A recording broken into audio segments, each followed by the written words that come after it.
What happens when a billionaire CEO who just cut health benefits for thousands of employees walks into Judge Frank Caprio's courtroom over a simple parking ticket?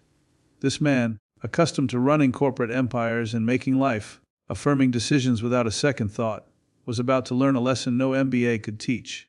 But when Judge Caprio discovered exactly what this CEO had done just weeks before appearing in court, what happened next became one of the most viral and powerful moments ever seen in that courtroom. Before we show you how Judge Caprio dismantled this billionaire's arrogance piece by piece, less than 8% of you watching are actually subscribed. If you believe that wealth comes with responsibility and that no one is above accountability, hit the subscribe button now. This story is going to spread everywhere, and you don't want to miss what happens next. It's a chilly Tuesday morning in Providence Municipal Court, and Judge Frank Caprio is reviewing the day's cases with his coffee half finished. At 76, Judge Caprio has been on the bench for over 30 years, and he's seen it all in this court, from petty crimes to cases that broke his heart. But when his assistant handed him the file for the next case, something about the name made Judge Caprio pause. Richard Montgomery Hastings, the through CEO of Hastings Global Industries, a multinational technology corporation valued at $8 billion. The courtroom is packed this morning. There are the usual citizens waiting for their cases, some law students observing the proceedings, and an unusually large group of local reporters who somehow figured out that a billionaire CEO would be there. There's an energy in the air, a sense that something significant is about to happen. People whisper amongst themselves, discreetly snapping photos with their cell phones. At precisely 9:45 am, the clerk stands and announces clearly, Richard Montgomery Hastings III, 52 years old, accused of parking in a zone prohibited for disabled people and disrespecting a traffic officer. Richard Hastings enters the courtroom like a king entering his castle. He wears an impeccably tailored Italian suit that probably cost more than many people in the room earn in 3 months. Polished leather shoes that reflect the fluorescent ceiling lights, and a Patek Philippe watch that gleams ostentatiously on his left wrist. His perfectly combed, back gray hair screams generational privilege, and there's something about the way his lips curve into a condescending smile that makes it seem like he's doing the court a favor just by showing up. And even more revealing, he doesn't even glance at the ordinary people sitting in the pews as he passes, as if they were part of the furniture, invisible and irrelevant. 2 corporate lawyers in dark suits flank him, carrying leather briefcases and exuding the expensive confidence that comes from charging $800 an hour. Hastings walks to the center podium with long, confident strides, his erect posture conveying years of being at the top of the corporate food chain. When he finally looks at Judge Caprio, there is no trace of humility or respect, only the casual expectation of someone accustomed to having problems solved quickly with money and connections. Judge Caprio looks up, slowly removes his reading glasses, and studies the man before him. He had already read the case file, but he had also read the morning's news. Just 3 weeks ago, Hastings Global Industries had announced massive cuts to health benefits for over 5,000 employees, while simultaneously approving a $47 million bonus for Hastings himself. The newspapers were full of stories of devastated families, of veteran employees who suddenly could no longer afford essential medical treatments, of a single mother whose diabetic son would lose insulin coverage. Mr. Hastings, Judge Caprio began, his voice calm but carrying a weight that made the entire courtroom stand on end. You are accused of parking in a handicapped parking space at Providence Medical Center, and of being verbally abusive to the traffic officer who issued you the ticket. How do you plead? Hastings didn't even wait for his lawyers to respond. Not guilty, Your Honor, he said with a short laugh that sounded more like a bark. Look, I was late for an extremely important board meeting. There was a $200 million merger at stake. I circled the parking lot for 2 minutes, and there were no spaces available. So yes, I parked in the handicapped space for literally 15 minutes. Nobody needed it during that time. And as for the officer, well, she was extremely rude and didn't understand the urgency of the situation. Judge Caprio put his glasses back on, picked up the police report, and began to read aloud. According to Officer Martinez, who is present in court today, when she approached your vehicle, you were exiting it. She politely pointed out that you had parked in a prohibited zone. You responded, and I am quoting verbatim from the report, do you know who I am? I pay more in taxes in a month than you earn in a year. Go bother someone who really matters. The entire courtroom fell silent. People exchanged glances of shock and indignation. Hastings, however, merely shrugged. I was under significant stress, Judge. Sometimes under pressure, people say things. I am sure Your Honor understands what it is like to make high-level decisions. Judge Caprio leaned forward, Mr. Hastings, I have been on this bench for over 30 years. I have seen thousands of people under stress, financial stress, emotional stress, the stress of losing a loved one, of losing a job, of not knowing how they will feed their children. And you know what I've discovered? Stress doesn't create character, it reveals it. Hastings shifted uncomfortably, but his expression remained arrogant.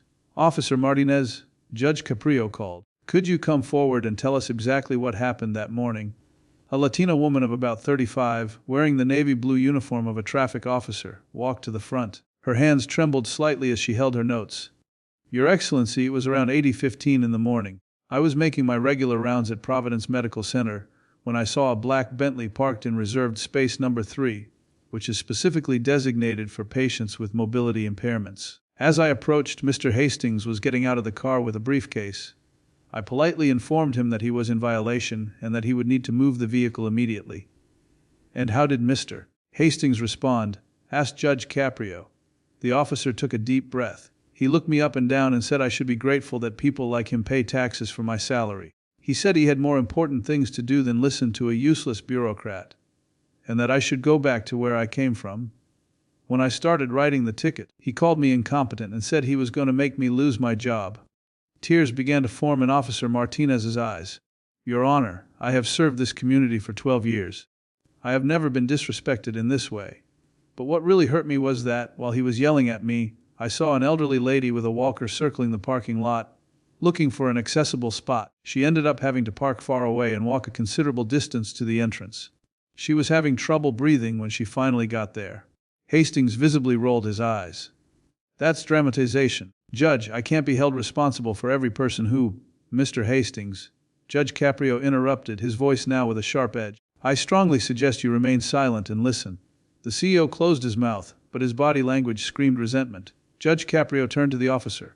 Thank you, Officer Martinez. Your dedication to this work is evident and appreciated. You may return to your seat. As the officer returned, Judge Caprio flipped through some more papers in his file.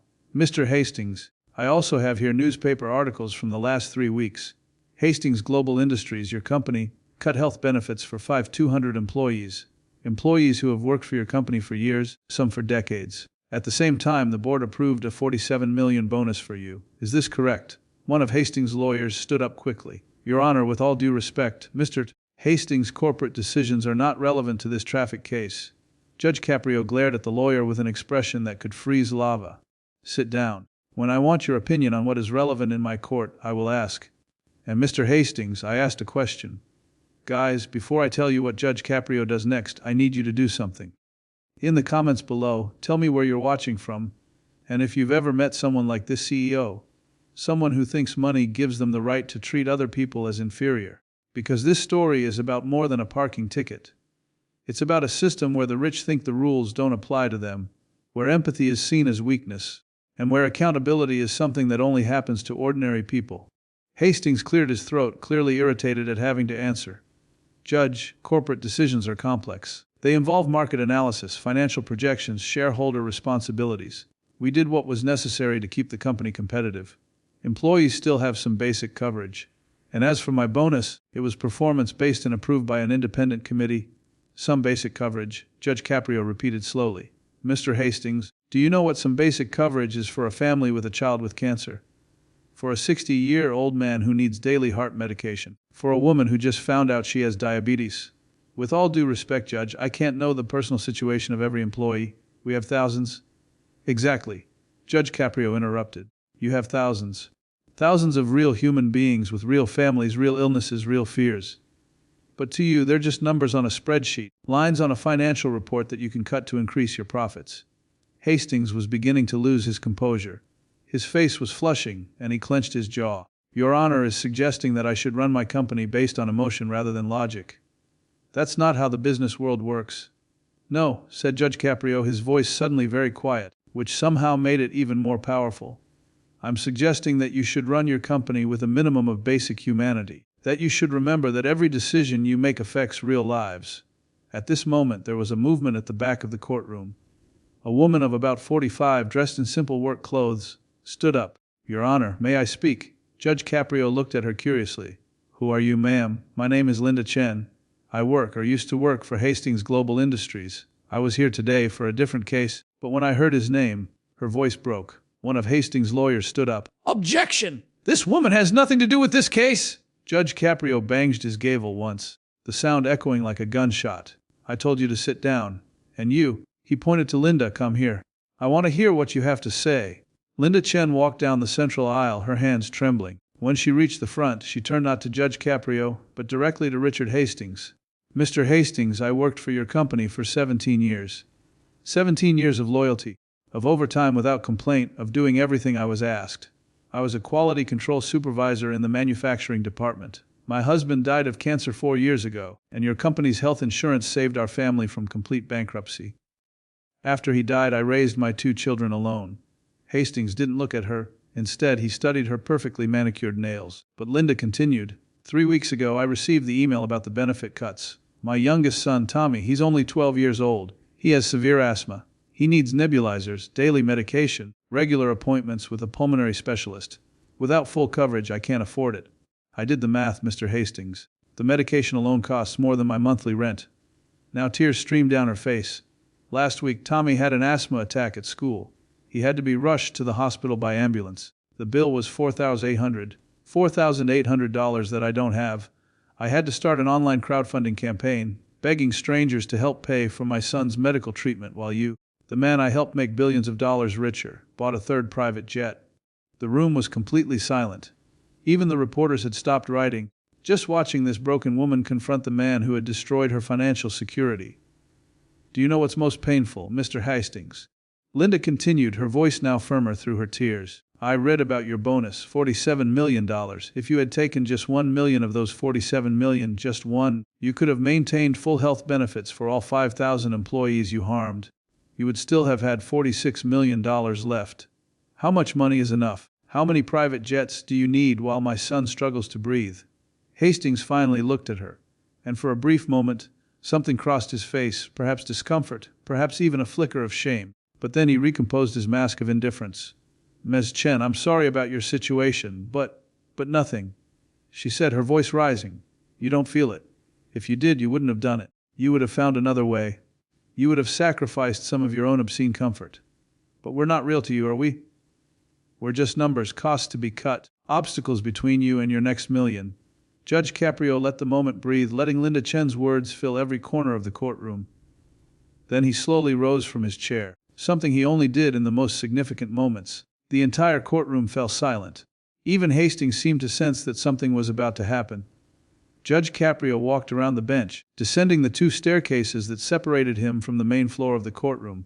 He stood there at the same height as everyone else, and looked directly into Richard Hastings' eyes.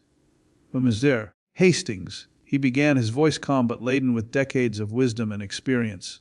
"I've spent 30 years in this bench looking at people who have made mistakes. Some stole because they were desperate to feed their families. Some lied because they were afraid. Some hurt others because they themselves were hurt.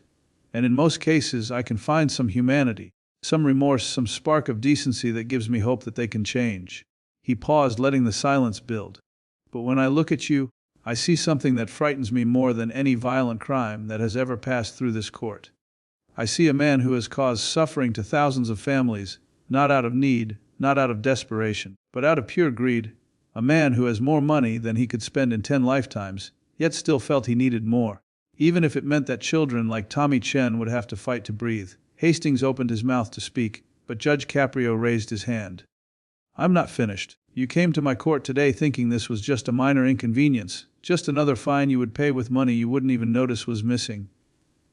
You treated Officer Martinez, a public servant who protects our community, as if she were garbage. You parked in a handicapped spot because you decided your needs were more important than those of someone who actually needs that accommodation. And through it all, you showed zero remorse, zero accountability, zero humanity." Judge Caprio turned to Linda Chen. "Ms. Chen, thank you for your courage in speaking out today. I know it wasn't easy." Then he looked back at Hastings, and there was something in the judge's eyes that made even this arrogant billionaire swallow hard. "Mr. Hastings, here's what's going to happen. For the parking ticket, I'm giving you the maximum penalty, $500. For disrespecting an officer, another $500. But that's just the beginning." Judge Caprio walked back to his bench, went upstairs, and picked up a file. "I'm also ordering you to complete 200 hours of community service. But not just any community service. you're going to work at the Providence Free Health Clinic, the place that serves people who have lost their health insurance, including many of your former employees. You're going to serve meals, clean bathrooms, do whatever they tell you to do. And you're going to do it wearing not your 5,000 suits, but the same uniform that all the other volunteers wear. Hastings' lawyers exploded. Your Honor, this is going too far! This is cruel punishment and— Silence! Judge Caprio thundered. I decide what is appropriate in my court, and I'm not finished yet. He looked at Hastings again. Furthermore, I am ordering you to write a personal, handwritten letter of apology to Officer Martinez. A real letter, not something one of your assistants creates. And you will read this letter aloud at the next town council session, which is open to the public. Hastings' face was now completely red, no longer from embarrassment, but from anger. You can't force me, Toe. I can, Judge Caprio said simply, and I will. You have a choice, Mr. Hastings. You can accept this sentence, or you can appeal and fight it in court for years, during which every newspaper, every news station, every social media platform will continue to tell the story of how you treated your employees, how you spoke to Officer Martinez, how you refused to accept accountability for your actions. It's your choice. For a long moment, Hastings just stood there, his jaw clenched, his fists tightened. You could see the war raging inside him, his ego battling the pragmatic realization that he had been defeated. Finally, one of his lawyers whispered something in his ear, and Hastings nodded stiffly. I accept the sentence. Your Honor, he said through clenched teeth. Excellent, said Judge Caprio. But I have one more thing. Miss Chen, did you mention that your son's hospital bill was $4,800? Linda nodded, confused, and Mr. Hastings, Judge Caprio said, as part of your sentence, you will also make a donation to the Providence Free Health Clinic in the amount of $470,000, exactly 1% of your recent bonus, and you will establish a $2 million medical emergency fund for former Hastings Global Industries employees who were affected by the benefit cuts. The first person to receive assistance from this fund will be Linda Chen and her son Tommy. The courtroom erupted. People rose to their feet applauding. Reporters frantically typed on their laptops. Hastings' lawyers looked apoplectic. And Linda Chen covered her face with her hands and began to sob, not from despair this time, but from overwhelming relief. Hastings looked at Judge Caprio with pure venom in his eyes. This is extortion. This is justice, Judge Caprio said calmly. Real justice, not the kind money can buy. You've spent your entire life believing that wealth gives you the right to treat people as disposable. Today, you've learned that in my courtroom, everyone is equal. The billionaire and the single mother, the CEO and the traffic officer, all equally worthy of respect, all equally accountable for their actions. He leaned forward, his eyes never leaving Hastings's. Mr. Hastings, you have more money than most people can imagine. But you know what you don't have? You don't have decency. You don't have compassion. You don't have the one thing that truly matters, which is the capacity to see another human being as your equal. And until you learn that, until you understand that every decision you make affects the real lives of real people, you will always be poor where it truly matters. He banged his gavel. Next case. As Hastings was led out of the courtroom by his lawyers, Linda Chen approached the bench. Your Honor, I don't know how to thank you. Judge Caprio stepped down again and gently took her hands. You don't need to thank me, Linda. You had the courage to speak your truth before power. That's rare and precious. Now go home, take care of your son, and know that there are people in this world who care. Linda nodded, tears still streaming down her face, but now she was smiling. As she left the courtroom, at least 20 people stopped her to hug her, to say that they too had lost their benefits, to thank her for being their voice. Officer Martinez approached Judge Caprio. Your Honor, in 12 years doing this job, I've never seen anything like this. Judge Caprio smiled warily. Officer Martinez, you do important work. You keep our community safe. You didn't deserve to be treated the way you were. Don't let people like him make you question your worth. I won't, sir. Thank you.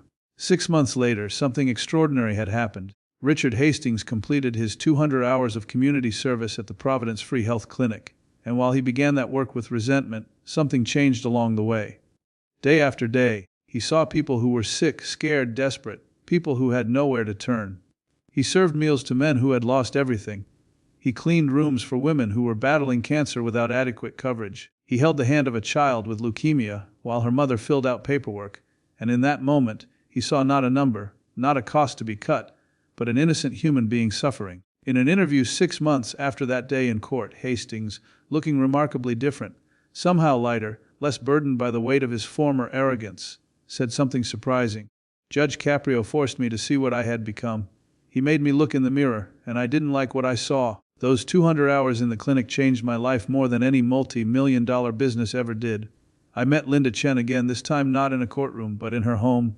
I met Tommy. I saw firsthand what my decisions had done, and I realized Judge Caprio was right. I had become poor in the only ways that truly matter.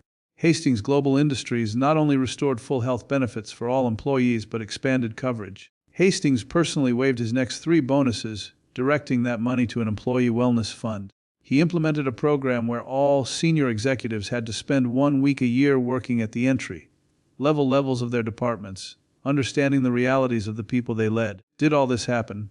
Not exactly in this specific way. This story is a dramatization created to convey a message about accountability, compassion, and the danger of allowing wealth to separate us from our basic humanity. But real cases like this happen in courts every day, and Judge Frank Caprio built his career on treating every person, rich or poor, with the same level of dignity while holding them accountable for their actions. Judge Frank Caprio's approach to justice, his unwavering belief that everyone deserves respect but must also be accountable for their actions, regardless of their bank account, is exactly what our justice system should be. He reminds us that laws exist not to protect the powerful, but to protect the vulnerable from the powerful.